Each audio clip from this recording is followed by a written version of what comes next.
कैसा इश्क है उर्दू ज़बां का, मज़ा घुलता है लफ्ज़ों का ज़बां पर कि जैसे पान में महंगा इमाम घुलता है। नशा आता है उर्दू बोलने में, गिलोरी की तरह हैं मुँह लगी सब इस्तिलाहें लुत्फ़ देती हैं। हलक छूती है उर्दू तो हलक से जैसे मै का घूंट उतरता है। बड़ी एरिस्टोक्रेसी है ज़बां में, फ़कीरी में नवाबी का मज़ा देती है उर्दू।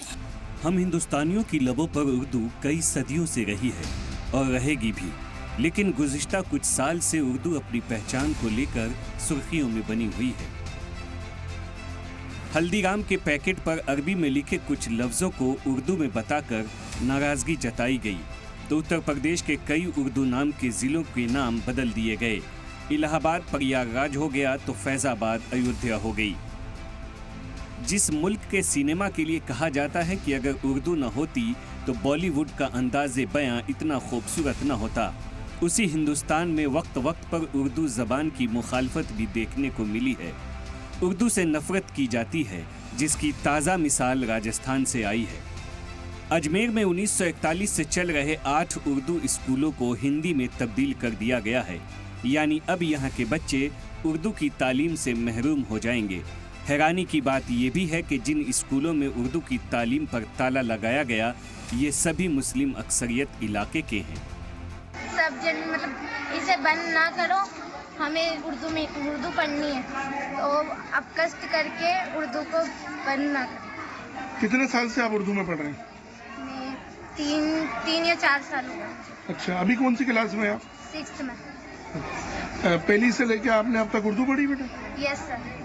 और अब क्या दिक्कत आ रही है? हिंदी में क्या दिक्कत है आपको? हमें मतलब उर्दू पढ़ना में सही था, तो अब हिंदी में ना थोड़ी सी घबराहट सी होती है, तो उर्दू सही थी। तो उर्दू जरूरी है, इसे बंद नहीं करना है, इसे चालू रखना है। हमारे बच्चों का भविष्य खराब हो जाएगी, इसलिए इसको चालू रखनी है। और एग्जाम का टाइम है और बच्चे कहाँ जाएंगे हमारे। राजस्थान हुकूमत के इस फैसले की मुखालफत की जा रही है। मकामी लोगों ने कलेक्टर से मुलाकात कर मेमोरेंडम सौंपा है। तलबा के पेरेंट्स का इल्ज़ाम है कि रियासती एजुकेशन मिनिस्टर मदन दिलावर अपनी कारकर्दगी से मुस्लिम बच्चों को उर्दू तालीम से महरूम करना चाहते हैं। हम लोग कलेक्टर साहब के पास ज्ञापन देने आए हैं। हम उनके उस आदेश का विरोध करने आए हैं जो उन्होंने 17 जनवरी को दिया है, जिसमें उन्होंने कई अल्प भाषाई स्कूलों को हिंदी स्कूलों में समायोजित किया है। एक विचित्र बात यह है कि राजकीय बालिका उच्च प्राथमिक विद्यालय बड़बाव, जो विशुद्ध रूप से बालिकाओं का विद्यालय था, उसका समायोजन उन्होंने को एजुकेशन स्कूल में कर दिया, और राजकीय उच्च प्राथमिक विद्यालय बड़बाव का भी समायोजन उन्होंने सीनियर सेकेंडरी स्कूल बड़बाव में कर दिया। उर्दू मीडियम के दोनों विद्यालय थे। आरएसएस की नीतियों पर चलते हुए उर्दू को खत्म करने के लिए उन्होंने ये प्रयास किया है। हम कभी भी उनको सफल नहीं होने देंगे। उर्दू हमारी भाषा है। वो एक शेर है ना साहब, उर्दू तेरे गेसुओं को बिखरने ना देंगे, दे दे के लहू तुझको सिंचाए हमने। तो हम खामोश नहीं बैठेंगे, इस समायोजन को हम रद्द करवाएंगे और उर्दू का वकार हम बरकरार रखेंगे।